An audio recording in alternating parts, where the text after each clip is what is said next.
Hey guys, good morning to all of you. Welcome to my channel RX Pharma Chat.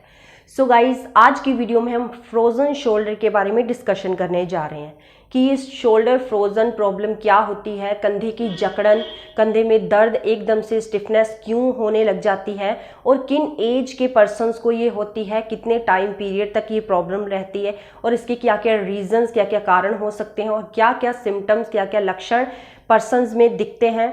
तो किन exercise से हम बिल्कुल shoulder frozen से रिलीफ पा सकते हैं, ये सब कुछ आज मैं डिटेल से आपको वीडियोस में बताने वाली हूँ। तो प्लीज़ मेरी वीडियो को आप स्टार्टिंग से लेके एंड तक ज़रूर देखना।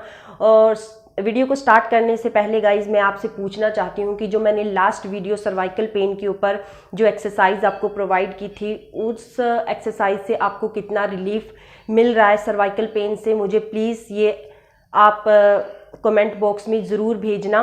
और अगर आपको किसी स्पेशल टॉपिक के ऊपर वीडियोस चाहिए तो भी मुझे आप कमेंट में भेज सकते हैं। तो चलिए गाइस, आज की वीडियो को हम स्टार्ट करते हैं। सो गाइस, फ्रोज़न शोल्डर क्या प्रॉब्लम होती है? फ्रोज़न शोल्डर मतलब कि कंधे में जकड़न होना शुरू हो जाती है, स्टिफनेस होना शुरू हो जाती है। हमारे कंधे के ये जो जॉइंट होता है, ये जो हमारे शोल्डर का जॉइंट होता है इस तरफ से, तो इस तरीके से इसकी मूवमेंट हमें चारों तरफ करने में बहुत ज़्यादा दिक्कत होने लग जाती है। जब हम कोई भी भारी चीज़ उठाते हैं या हल्की भी चीज़ उठाते हैं तो इस तरह से इसको मूव करने में, इस तरह से आगे पीछे करने में, सिर में कॉम्ब करने में बहुत ज़्यादा पेन फील होती है। तो ये जो पेन होती है स्पेशली नाइट टाइम बहुत ज़्यादा बढ़ जाती है, जिससे हमें सोने में भी ज़्यादा दिक्कत होती है। तो हम देखते हैं कि क्या क्या इसके रीजंस या सिम्टम्स होते हैं। तो सबसे पहले ये एक ऐसी कंडीशन होती है in which the shoulder joint become painful, जिसमें क्या होता है, हमारी जो शोल्डर का ये वाला जॉइंट होता है ये पेनफुल हो जाता है, इसमें बहुत ज़्यादा दर्द होना शुरू हो जाती है। हमारी हिलाने डुलाने में अपनी बाजू को, अपने शोल्डर्स को यहाँ से, इस बाजू से लेके जो अपर बाजू होती है, अपर आर्म होती है हमारी, यहाँ से लेके शोल्डर तक हमारा ये मूवमेंट करने में बहुत ज़्यादा डिफ़िकल्टी होने लग जाती है।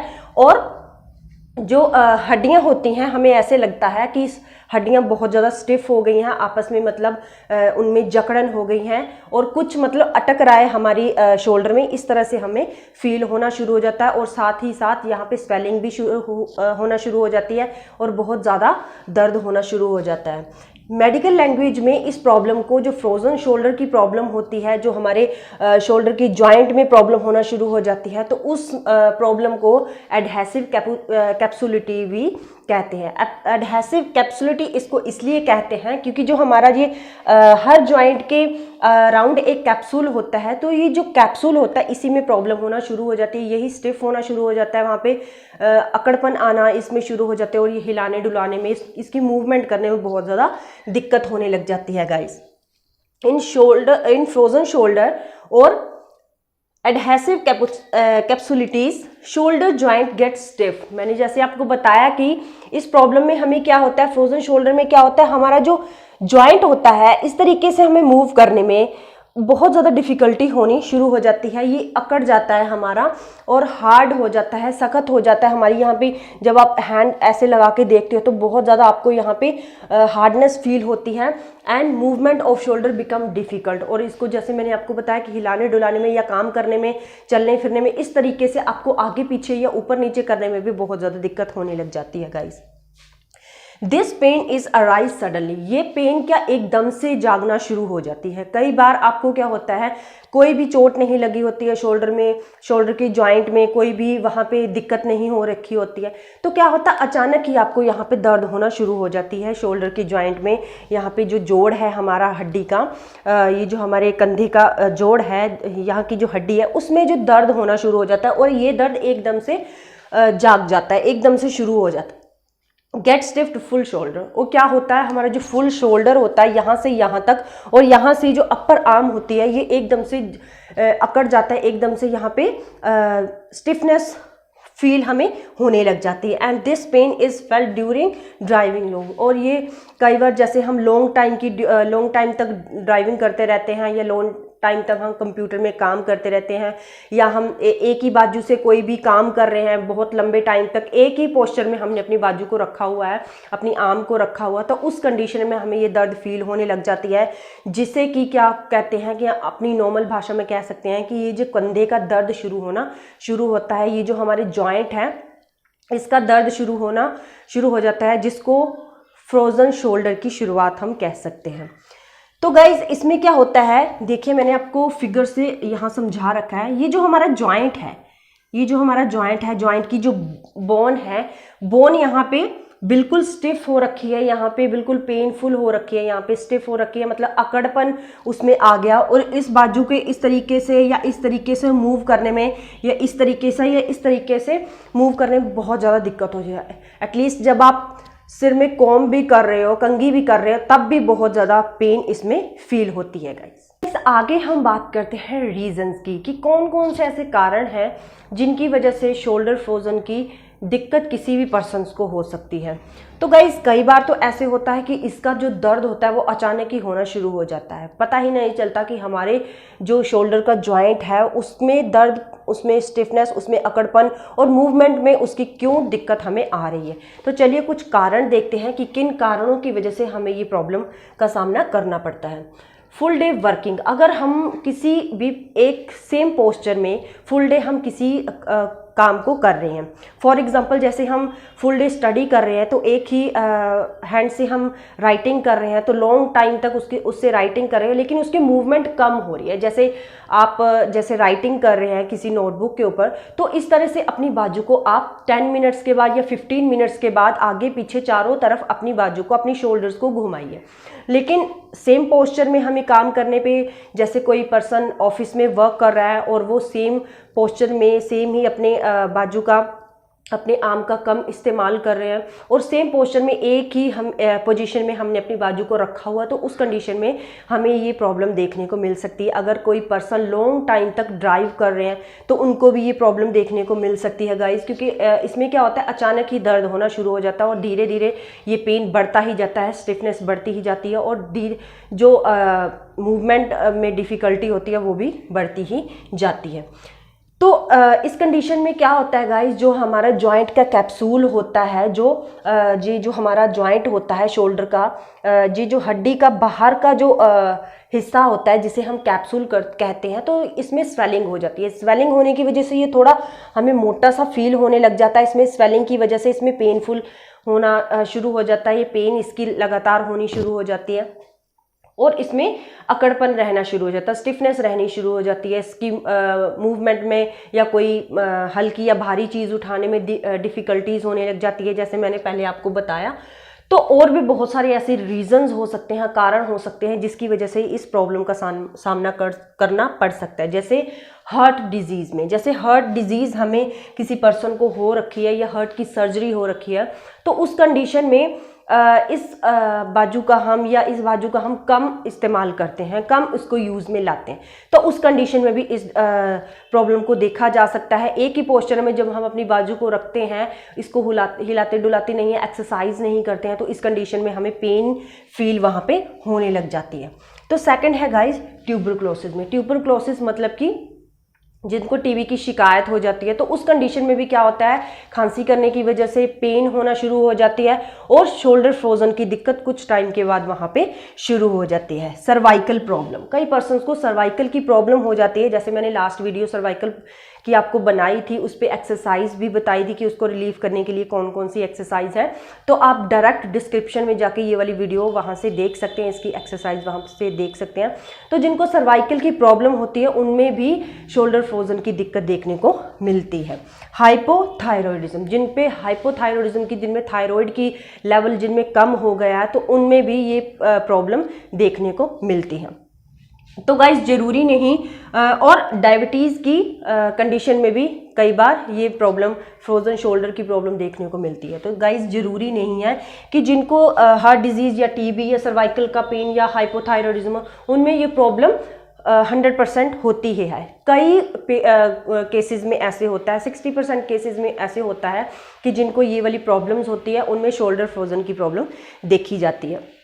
लेकिन मोस्टली ये प्रॉब्लम इसलिए देखी जाती है, कई बार जैसे हम, ये भी एक कारण हो सकता है, जैसे हम एक बाजू को अपने सिर के नीचे इस तरह से रात को लेके सो जाते हैं, तो डेली हमें ऐसे ही आदत पड़ी हुई है, तो एक ही पोस्चर में जैसे हम अपनी बाजू को लेके सो जाते हैं, वो पूरी रात एक ही पोस्चर में रहती है, वो वहाँ पे उसकी मूवमेंट नहीं हो रही है लॉन्ग टाइम तक, उस कंडीशन में भी हमें शोल्डर फ्रोजन की वहाँ पे दिक्कत हो जाती है, वहाँ पे पेन का सामना हमें करना पड़ सकता है। तो गाइज ये थे कुछ रीजंस, मतलब कि हम जैसे अपने एक ही पोस्चर में अपनी बाजू को रखते हैं, इसको हिलाते डलाते नहीं है, इसकी एक्सरसाइज नहीं करते हैं, इसकी मूवमेंट कम हो रही है, तो वहाँ पे हमें फ्रोजन शोल्डर का सामना करना पड़ सकता है। तो आगे बात करते हैं हम गाइस सिम्टम्स की, कि जिस पर्सन को शोल्डर फ्रोजन की प्रॉब्लम हो चुकी है उसमें क्या क्या लक्षण देखने को मिलते हैं, कैसे पता करें कि ये शोल्डर फ्रोजन की प्रॉब्लम है। गाइस आगे है हमारे पास सिम्टम्स, मतलब कि लक्षण। किसी पेशेंट को जब ये प्रॉब्लम होने लग जाती है, जब उसमें ये सिम्टम्स दिखने लग जाते हैं, तो कौन कौन से सिम्टम्स दिखते हैं, यही बात हम करने वाले हैं। तो सबसे पहले है difficulties in movement in all side. हमें अपनी बाजू को इस तरीके से आगे पीछे ऊपर नीचे घुमाने में बहुत ज़्यादा डिफ़िकल्टी होने लग जाती है, पेन फील होती है। इस तरीके से ऊपर भी उठाने में आपको बहुत पेन फील होती है, मतलब ये पेन कई बार असहनीय हो जाती है, मतलब इसको सहन नहीं किया जा सकता। Pain which is increase day by day, pain होने लग जाती है जो दिन पर दिन बढ़ती ही जाती है। जैसे कि आज कम पेन हो रहा है तो थोड़ी देर के बाद आपको ज़्यादा फील होने लग जाता है, शाम तक ये पेन बढ़ जाता है, नाइट टाइम ये पेन ज़्यादा देखने को मिलता है। स्टिफनेस, अकड़पन भी बहुत ज़्यादा बढ़ जाता है, इसी वजह से वहाँ पे मूवमेंट में भी डिफ़िकल्टीज होने लग जाती है। स्वेलिंग, वहाँ पे स्वेलिंग आ जाती है, आपकी जो जॉइंट का, आपको जो ये जो हड्डी है, जॉइंट है, तो वहाँ पे क्या होता है, इसकी जो कैप्सूल है उसमें स्वेलिंग आनी शुरू हो जाती है, और स्वेलिंग की वजह से ये थोड़ा सूजा सा ऐसे लगता है कि हमारा ये जो शोल्डर है वो सूज गया है। फ्रीज मतलब कि ये बिल्कुल जाम हो जाता है, जाम होने की वजह से ये हिलाने डुलाने में भी आपको बहुत ज़्यादा दिक्कत होती है, भारी चीज़ हो या हल्की चीज़ हो उसको उठाने में आपको दिक्कत होने लग जाती है। तो गाइस जो सिम्टम्स हैं, जो लक्षण हैं, वो 3 तरह के दिखते हैं इसमें। तो 3 तरह की स्टेज हैं लक्षण की। सबसे पहला स्टेज है हमारे पास फ्रीज पीरियड।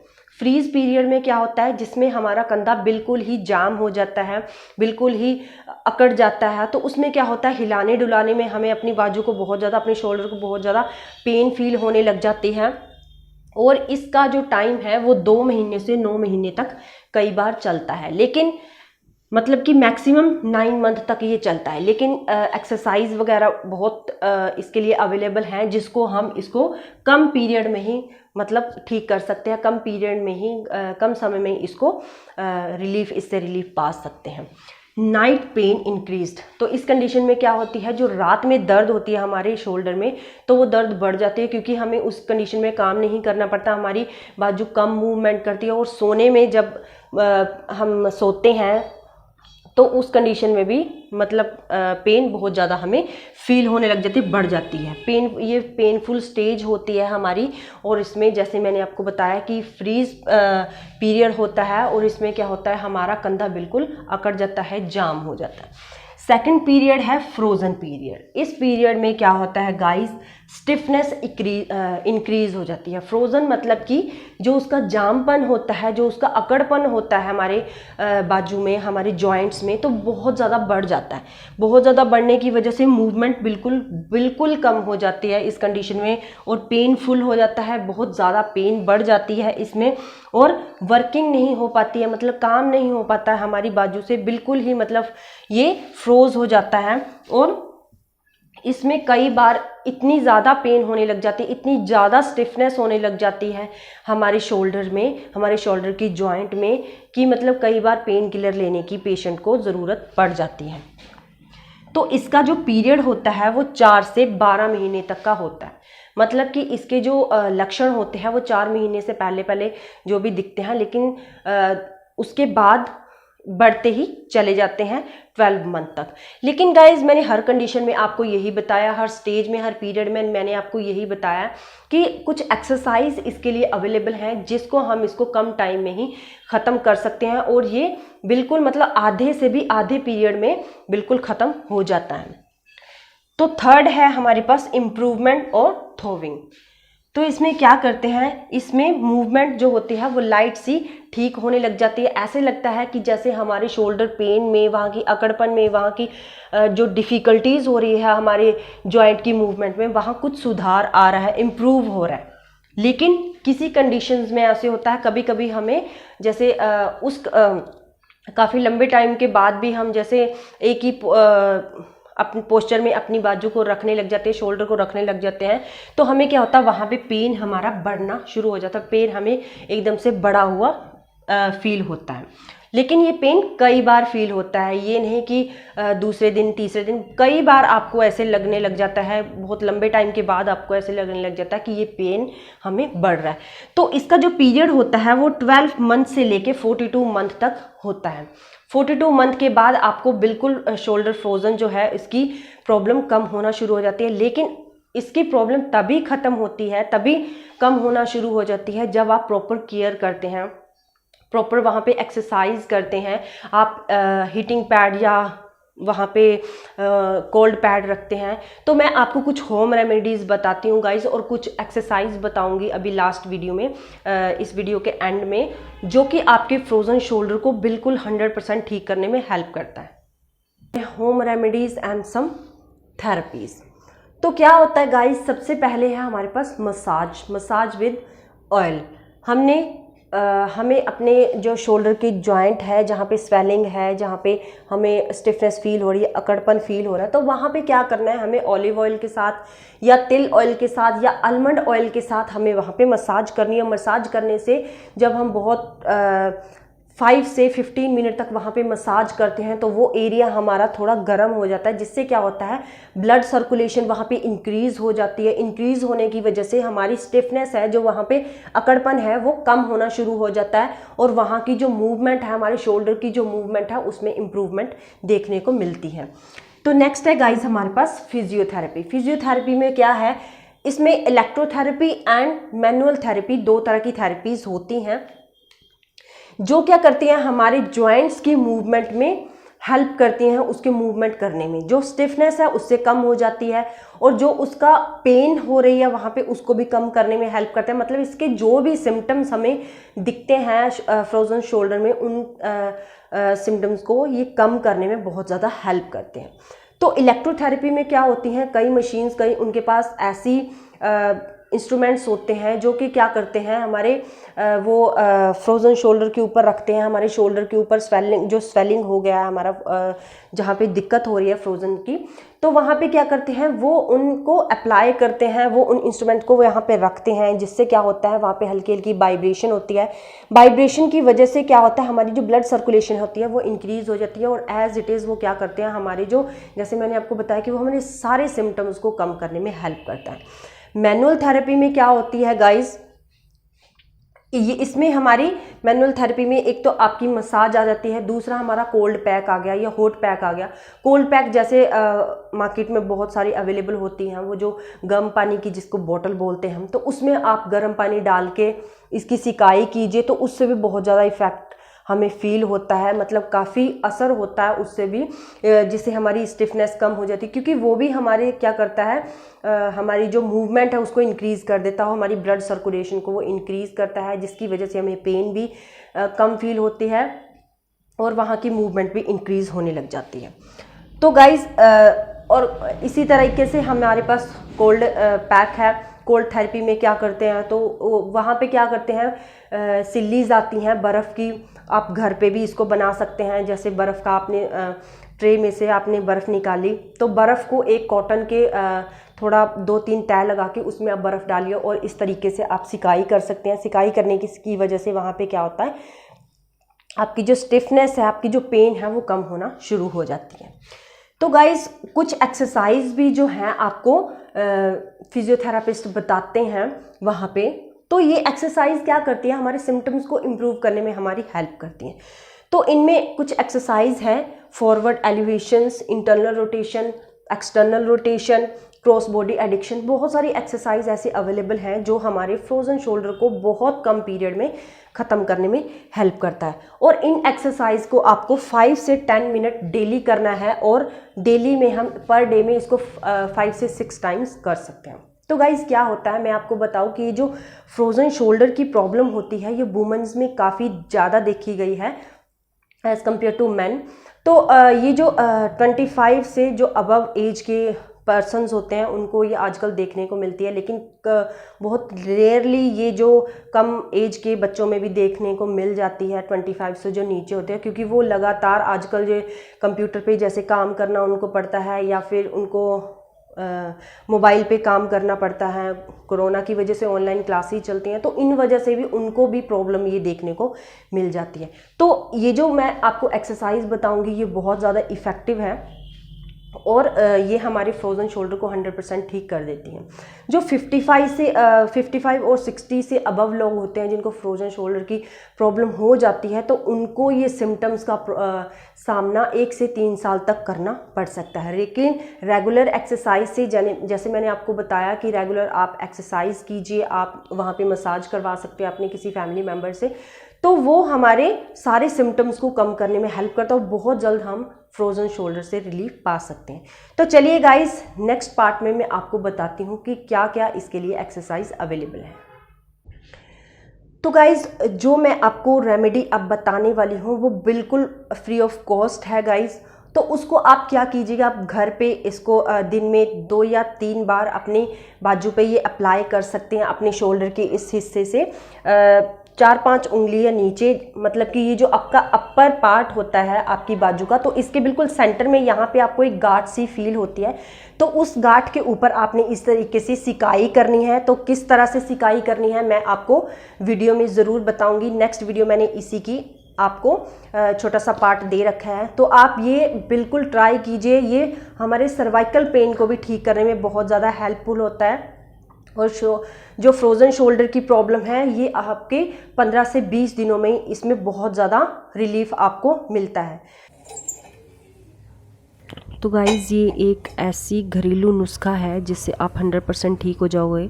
देखो, इस तरह से हमने गैस पे अपना ग्रिडल रखना है, मतलब कि तवा रखना है। तो एक कॉटन के कपड़े से आपको इस जगह पे सेक करना है। ये हमारी अपर बाजू के सेंटर में एक गांठ आपको फील होएगी इस तरह से, जैसे आप उंगली घुमाओगे तो आप सेंटर में एक बाहर की साइड को, ज़्यादा बाहर को नहीं, आपको वहाँ पे एक गांठ सी इस तरह से फील होएगी। तो इस गांठ पे आपको सेक करना है, इस तरह से आपको सेक करना है। ये क्या होता है, किस तरीके से गांठ बनती है गाइस, हमारी बाजू के सेंटर में, अपर साइड के सेंटर में, यहाँ पे क्या होता है, मसल, सारी नसें यहाँ पे इकट्ठी होती है। तो इसी नसों की जब फ्रोज़न शोल्डर की प्रॉब्लम होती है या सर्वाइकल की प्रॉब्लम होती है तो यहाँ पे गांठ बन जाती है इन नसों की।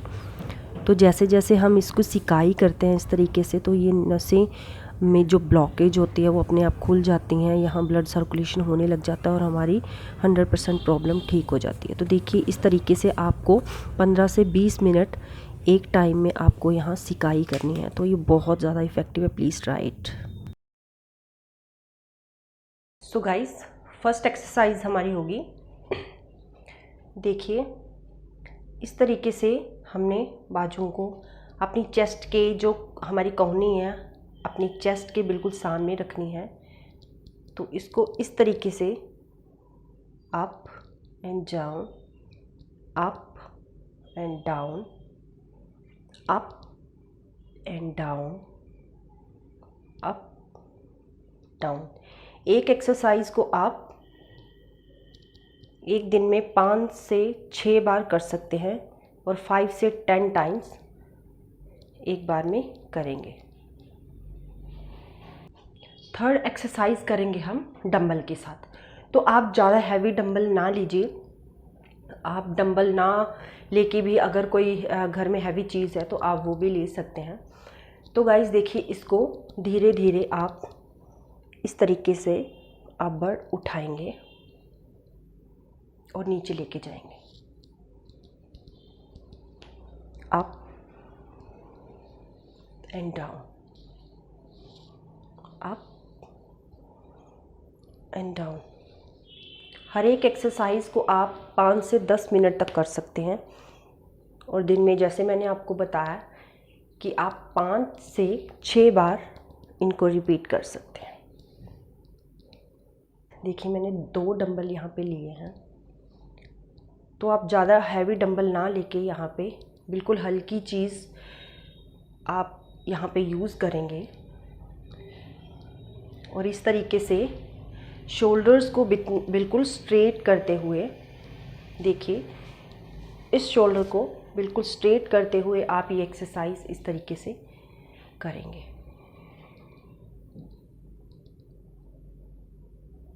इस तरीके से आप डंबल लेंगे,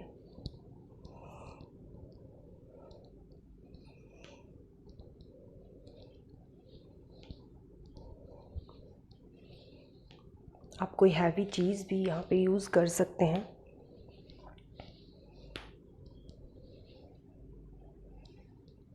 साइज़ है, अपनी बाजू को इस तरीके से रखना है और दूसरी बाजू से इस तरीके से इसको स्ट्रेच करना है।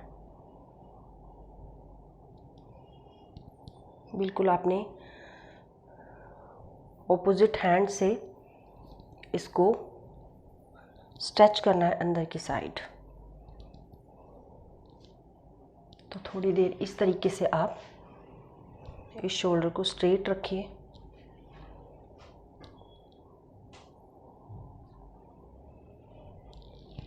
इसी तरीके से आप दूसरी को भी कर सकते हैं।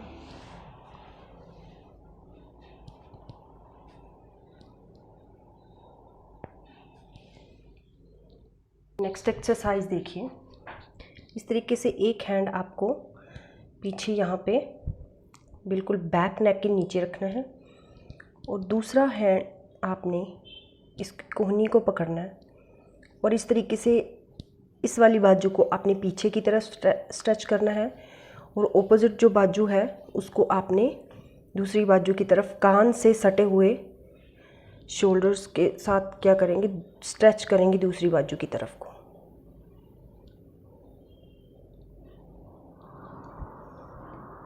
इसी तरह से सेकंड हैंड के साथ।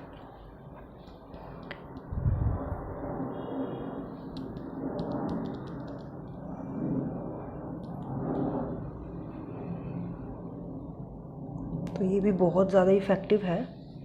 नेक्स्ट एक्सरसाइज, इस तरह से आपने वॉल पे अपने दोनों हैंड रखने हैं और इस तरीके से ऊपर से नीचे तक आपने इनको मूव करना है। तो जितने ये स्ट्रेट आपकी बाजू हो जाए उतने आपको इनको मूव करना है। तो इसको भी आप 5 से 6 मिनट तक कीजिए इस तरीके से। एक्सरसाइज में क्या करेंगे, हम इस तरीके से अपनी कोहनियों को बिल्कुल शोल्डर्स को स्ट्रेट करेंगे और इस तरीके से इनको मूव करेंगे। पहले हम क्लॉकवाइज करेंगे। एक शोल्डर आपका क्लॉकवाइज जाएगा और एक आपका एंटी क्लॉकवाइज जाएगा और इसी तरह उल्टी साइड भी करेंगे। आपको हल्का हल्का पेन भी फील होगा जब आप फ्रोज़न शोल्डर में इस एक्सरसाइज को करेंगे, लेकिन ये बहुत ज़्यादा इफ़ेक्टिव है। आपकी स्टिफनेस को, आपकी पेन को ये बहुत जल्द ठीक कर देते हैं। एक है जिस पे आपको प्रॉब्लम हो रखी है, जिस शोल्डर पे, तो आपने वो वाला हैंड, आप चाहें तो दूसरे हैंड से भी ये एक्सरसाइज कर सकते हैं। इस तरीके से अपर तक लेके जाना है।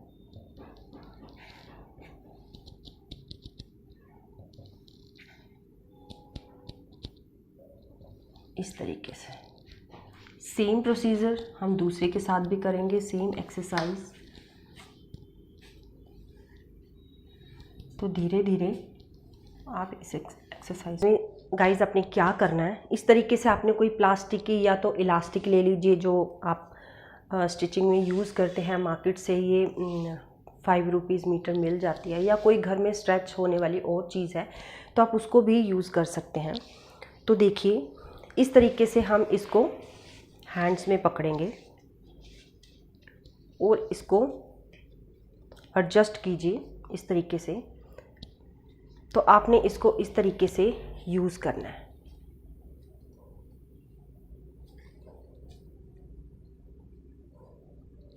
जितनी बाजुएं, जितनी आपकी आर्म्स बाहर की तरफ स्ट्रेच हो रही हैं आप कीजिए। तो इसकी हेल्प से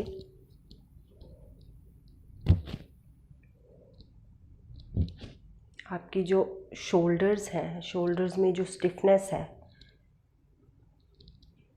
वो कम होगी। इसी तरीके से ये हम बैक साइड भी कर सकते हैं। देखिए इस तरीके से एक्सरसाइज देखिए। इस तरीके से आपने इलास्टिक के टुकड़े को आपने क्या करना है, इस तरीके से आपने हैंग कर लेना है एक जगह पे।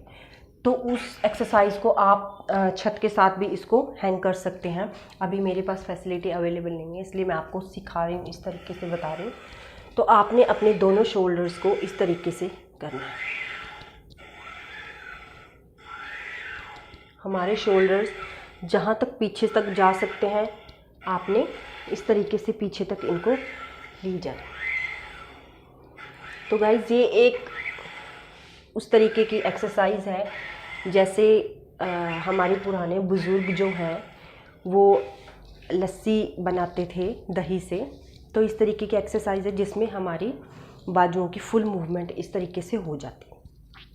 तो जब आप अपवर्ड इस तरीके से करेंगे तो ये हमारे दोनों शोल्डर्स की इस तरीके से एक्सरसाइज होगी और हमारे जो जॉइंट्स का स्टिफनेस है, जो मूवमेंट में हमारी दिक्कत हो रही है, तो वो इससे रिलीफ होती है।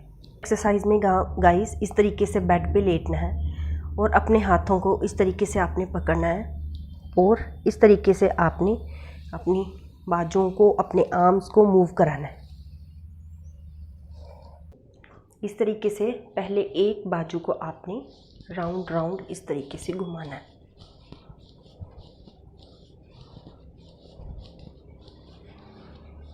फिर सेम एक्सरसाइज आपने दूसरे हैंड से करनी है। एक्सरसाइज में देखिए इस तरीके से आपने दोनों हैंड्स को रखेंगे और इस तरीके से आप अपनी बाजुओं को करेंगे।